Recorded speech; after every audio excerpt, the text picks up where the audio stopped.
Okay, so what are Africans really like? We do this all the time. If you ever kind of notice, if we want to know what people are like, we always look at how they live, right? And we always determine how they live by what? Where they live. Sometimes we think we're so good at it that we don't even need to know how they live. We just see what you're like, what you look like. We get a few sentences out of you, and we skip how you live. You're already telling that through your appearance. And so we automatically assume if you look this way, then you must live somewhere that looks like that.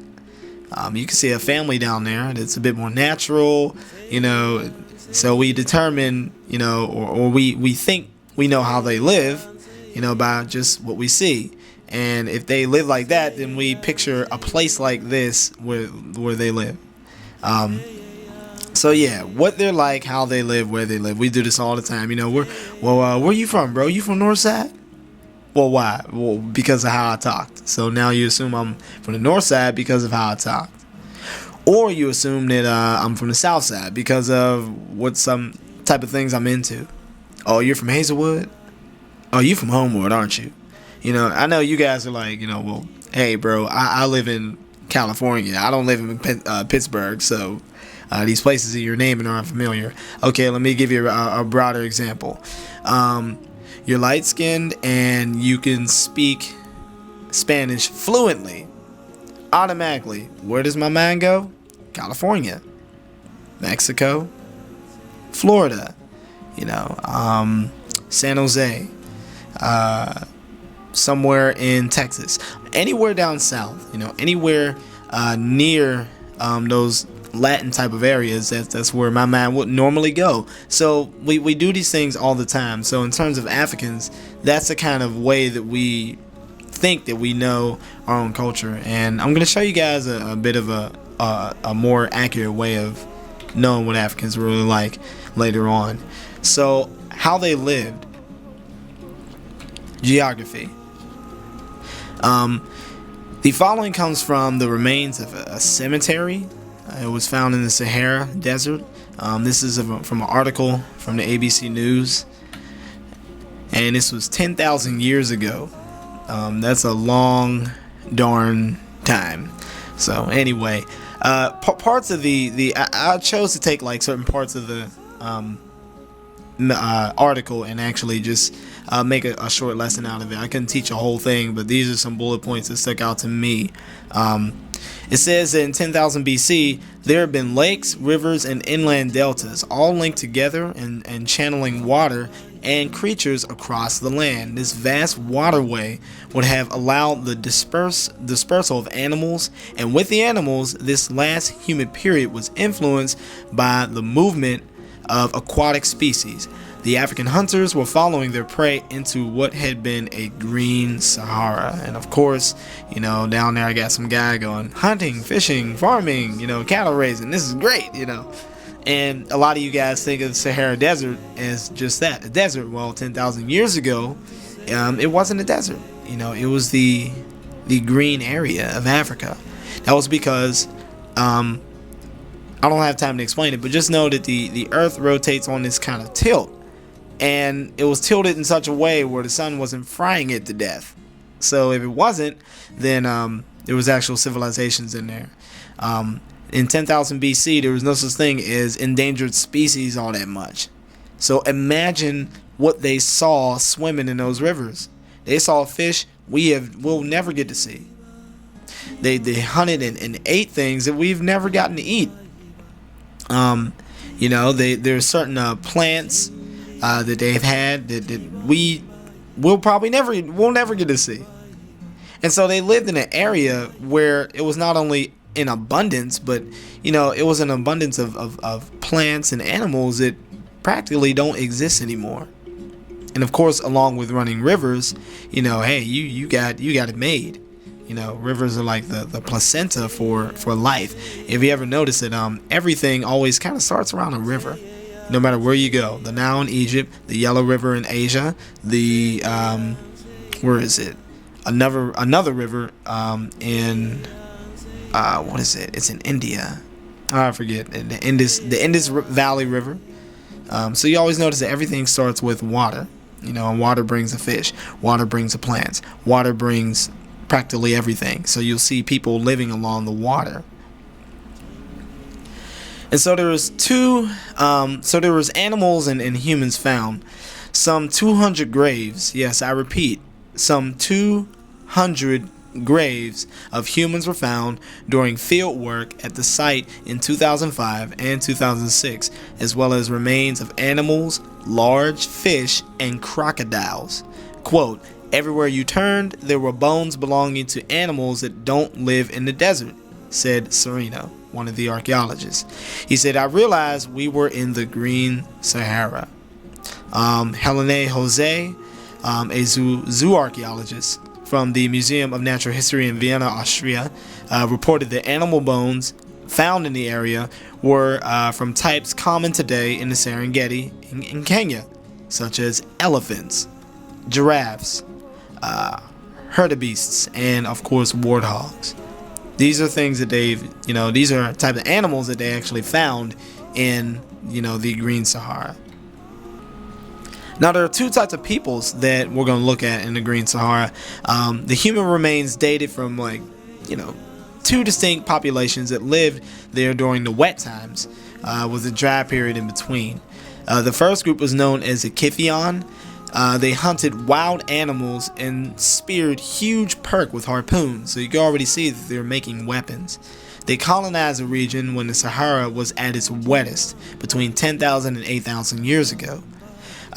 The researchers said that the Kifians were tall, sometimes reaching well over 6 feet. Ridges was one of the archaeologists. He said that on the thigh bone of one Kifion man, it shows that he had huge leg muscles, which suggests he was eating a lot of protein and he had an active, strenuous lifestyle. The Kifion appeared to have been fairly healthy. It would have been difficult to grow a body like that without sufficient nutrition. So about this world of abundance, even the very bones and the limbs that they have speak of that abundance. You have to remember, these are people who don't know what the term lack means.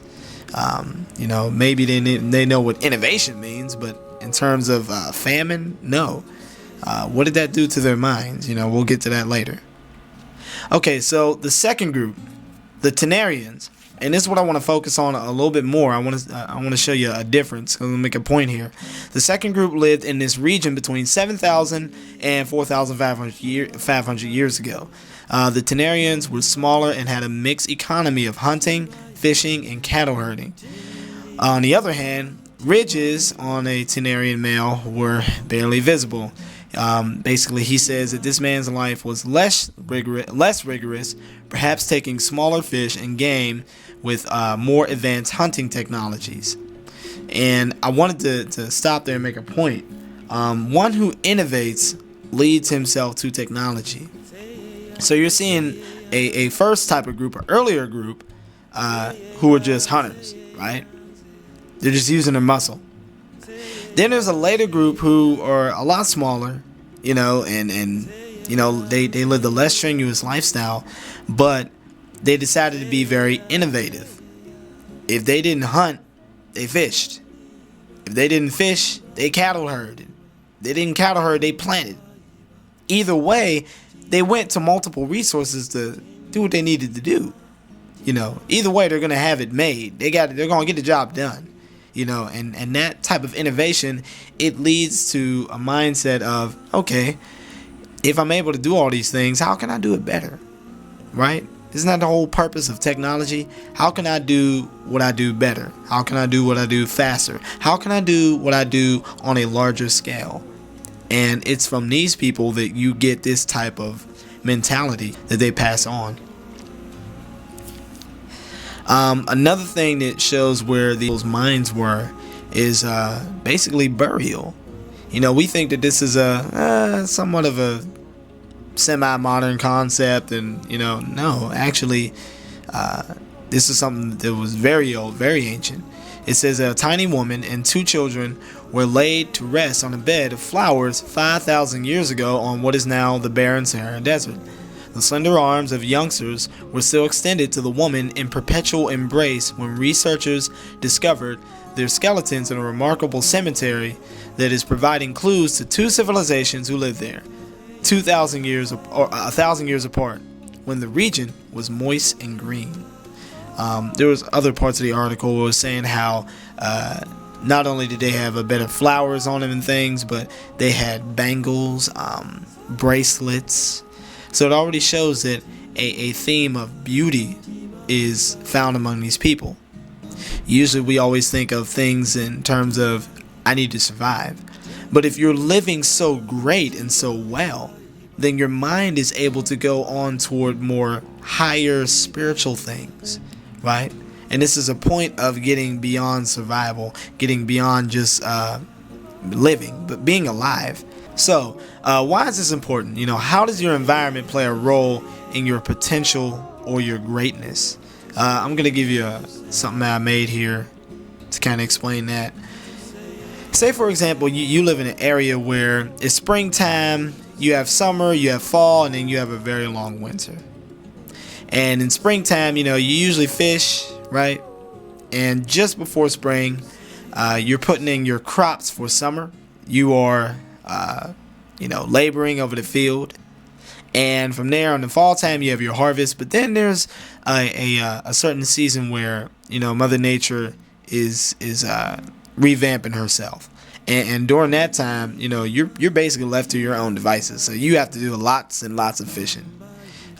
You really can't cattle herd all that much, because you got to take care of them as much as you got to take care of yourself. The land really isn't producing anything much for you.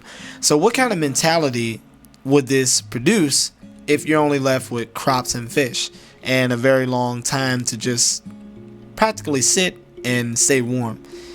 It will produce a mindset of a survivor. You can see that the Eskimos and people up north, mainly like the Eskimos, were very nice people. Hey, they didn't do anything much harm to anybody, but at the same time, you're not going to find pyramids up there. You're going to find people who are trying to just live, and that produces a survivor. It means the longer liver of two joint tenants, or of any two persons who have a joint interest in anything. That is a survivor. So what about if you lived in a place where the climate was stable, you had more fish and more animals and more plants that you knew what to do with. You lived in a place where the sea actually gave you ways to make salt. You could put a little seasoning on your food. You could fish, right? If the fish wasn't good for that season, you can go ahead and start cropping. If your cropping season is, just about done for a little while, you can start herding, right? Your herd isn't going anywhere. And so you have crops, you have fish, you have cattle, you have certain salts to season your food. You have multiple rivers. You have stable climate. What does this produce in a human being? What is history shown to show that what kind of person this produces? It produces an innovator, one who introduces changes to such as novelties, or who makes changes by introducing or something new. Time is the greatest innovator. You can already see by 15,000 BC, this was before the Green Sahara, that Kenya was domesticating agriculture. You can see in 13,000 BC, which is 3,000 years before the Sahara, that the Egyptians were domesticating wheat. And by the way, this domestication also includes animals. You have people who have been blessed by the land so much that their mind goes from survival to innovation, right? To things like purpose. Why am I here? Your mind begins to rise above your present preservation. And this is where the beginning of all things great actually happens, where I could take care of myself so much that I can actually think about What makes all this life work? And so we're going to go to the next video. But I definitely hope you understand that concept.